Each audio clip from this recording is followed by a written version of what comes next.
Magahi recording studio Pawapuri. भोरी पटोरे के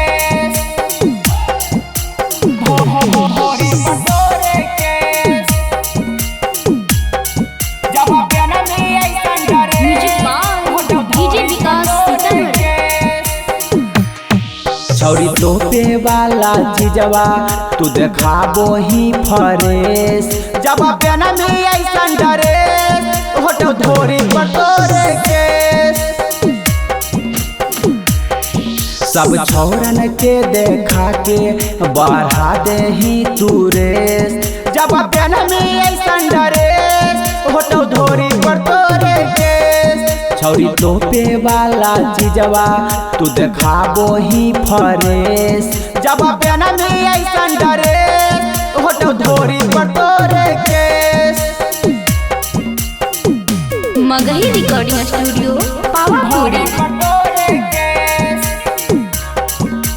DJ Vikas Matiyar Kala Sitamarhi.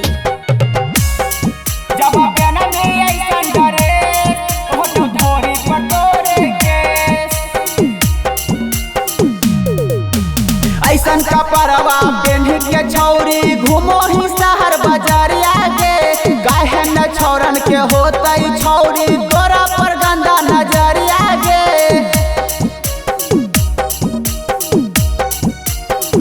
ऐसन कपड़वा पेन्ह के छौरी घूमो ही शहर बाजारिया के काहे न छौरा के गंदा होतई तोरा पर नजरिया के तोरे चलते छौरी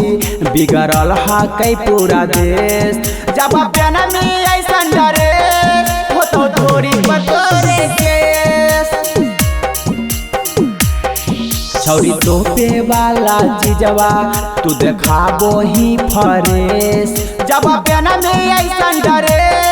हो तो धोरी पटोरे के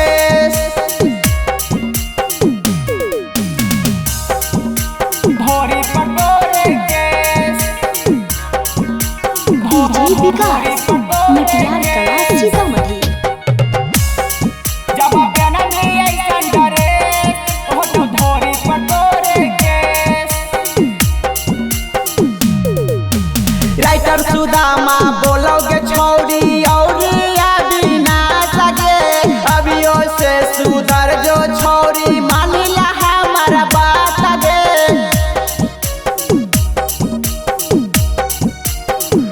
राइटर सुदामा बोलोगे छौरी औरी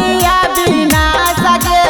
अभियो से सुधर जो छौरी मानिला हमारा बात लगे तोरा लागो हा कौझाल बोलला बे बतिया बेस जब प्याना में ऐसा डरे होटो धोरी पटोरे के छौरी तोपे वाला चीजवा तू देखाबो ही फरेस जब प्याना में ऐसा डरे